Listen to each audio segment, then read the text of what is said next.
I'm usually on my feet by 4:30. Marcus sleeps until 6 on school days, but I've never needed an alarm. My body learned long ago that the world doesn't wait for you to be ready, so you may as well get up and be the first one in it. I had the coffee on and the griddle warming when the headlights swept across the window. That surprised me.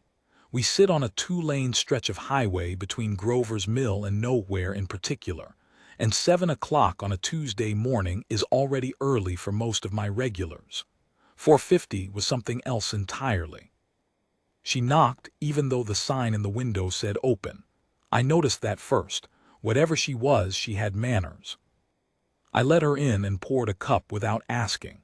She was dressed for a city I couldn't name, the kind of clothes that don't have a crease because the fabric won't allow one. No luggage, no purse I could see, just a set of car keys she set on the counter like she was setting down a week's worth of tiredness.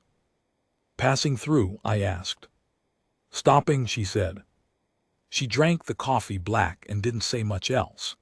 An hour later the regulars filed in Dale from the feed store, the Prout brothers, old Marvella who took the corner booth every morning because the sun hit it right, and the woman in the city clothes sat at the far end of the counter and watched like she was studying something she couldn't quite name. She left a 20 for a $4 cup of coffee and walked back out to her car. I figured that was that. She came back the next morning. "My name is Ray Callum.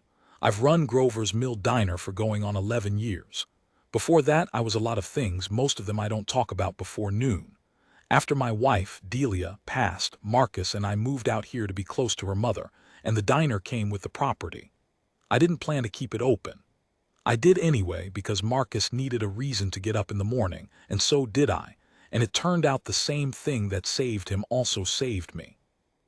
I don't say any of this to explain who I am.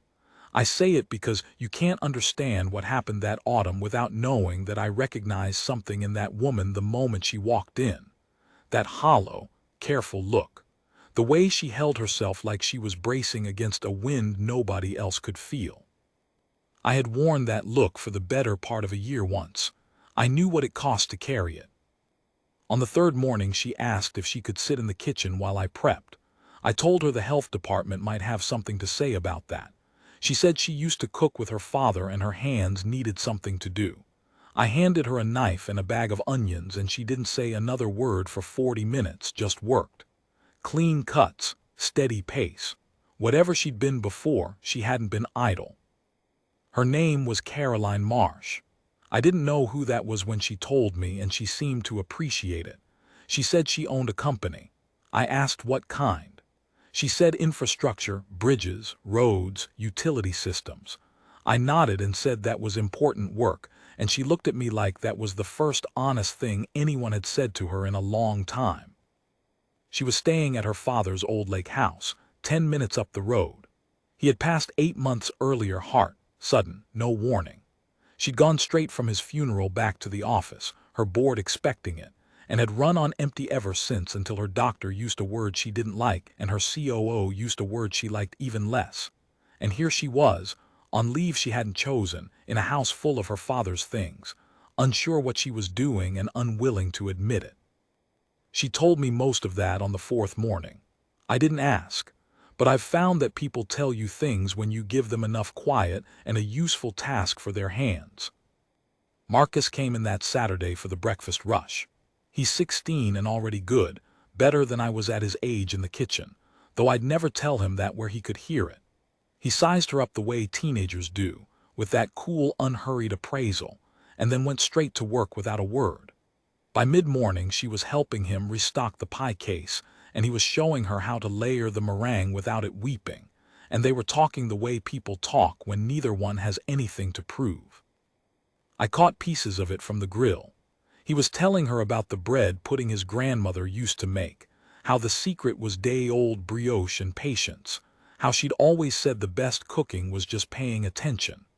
Caroline was nodding, asking real questions, not the polite kind people ask when they're waiting for their turn to talk, but the kind that come from genuine wanting to know. Marcus has a gift for people.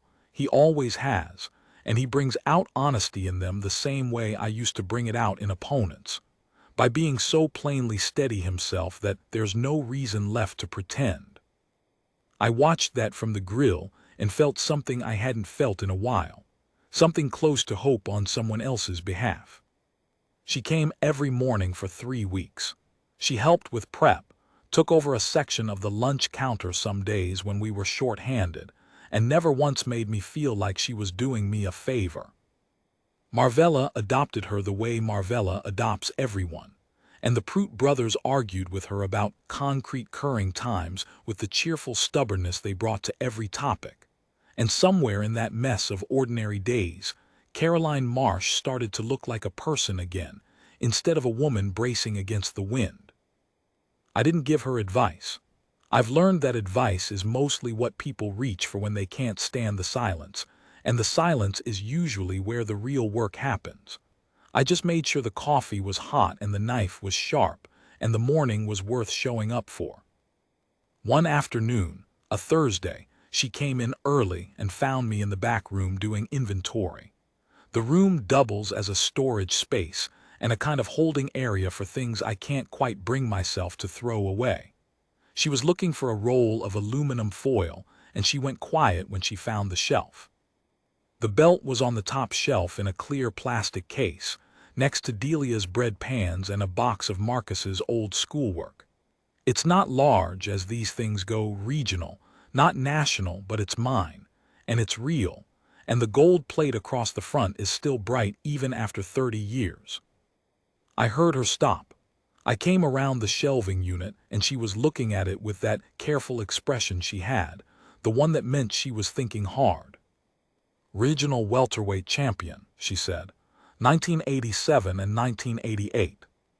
"Correct." She turned around. "You never mentioned it. You never asked what I did before the diner." She looked at me for a long moment. "What happened?" I leaned against the shelving and told her.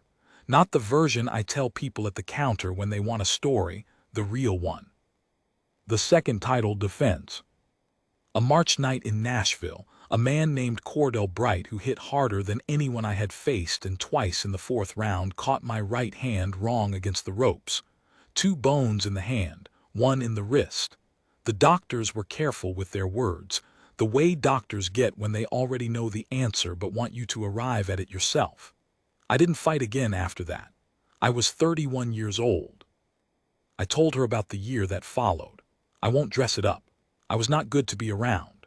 The thing I had built myself around, the discipline, the craft, the identity that got me out of a rough part of Chattanooga and gave me something to stand on, was gone, and I didn't know how to be a person without it.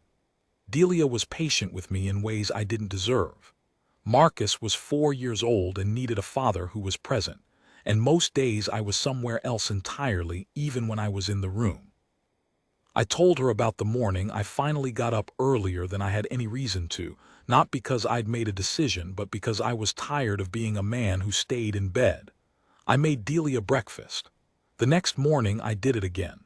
It sounds small, but small things done faithfully turn into something you can stand on, and that's what they became. "The diner," Caroline said. "Not right away, but eventually." She was quiet for a moment. Then she said, "I keep waiting to feel like myself again." "I know," I said. "Everyone around me has an opinion about how long that should take." "People get nervous around grief," I said. "It reminds them of things they'd rather not think about, so they try to move you through it on their schedule." She looked at the belt again. "What made you feel like yourself again?" I thought about that, realizing I was a different self. I said, "The man I was before that fight was good at one thing. The man I became knew how to get up after losing it. That's not a lesser thing. It's just a different thing." She nodded slowly, the way you nod when something lands in a place you weren't expecting. "My father believed I could run the company better than anyone," she said. "I've been trying to prove him right ever since he died, and somewhere in there I stopped knowing what I actually think about any of it." "What did you think about this morning?" I asked, "when you were doing the pie cases with Marcus?" She almost smiled. That meringue is harder than it looks, and that your son is going to be remarkable."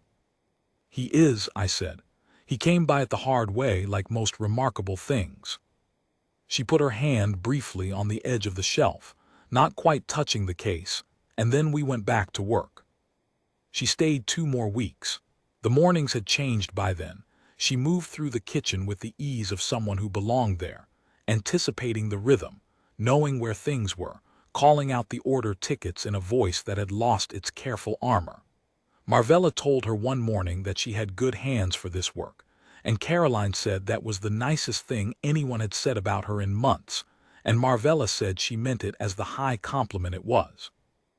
On her last morning she came in at her usual time, sat at the counter, and drank her coffee in the good silence we had built between us.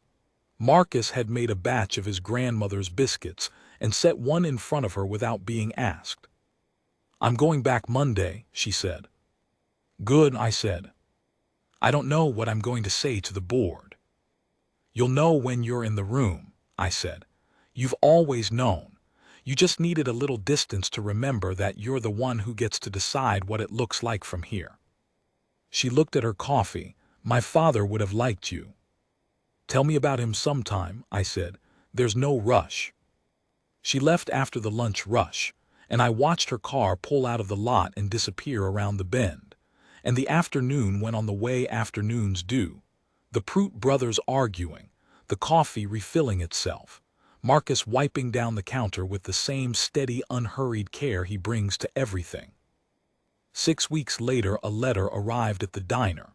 No return address, but I knew the handwriting from the order tickets she'd written during the rush. It was short. She said the board meeting had gone well. She said she'd told them her father had built the company to last, and she intended to build it to grow, and anyone who couldn't tell the difference was welcome to say so now. Nobody had. She said she'd hired a sous chef for her apartment kitchen because she had missed cooking, and it turned out she was good at it, and life was too short to miss the things you were good at. She said Marcus should go into the pastry arts if he ever wanted to, and she knew 3 people who ran serious programs who would be glad to hear from her. At the bottom she had written, "Thank you for not telling me what I needed.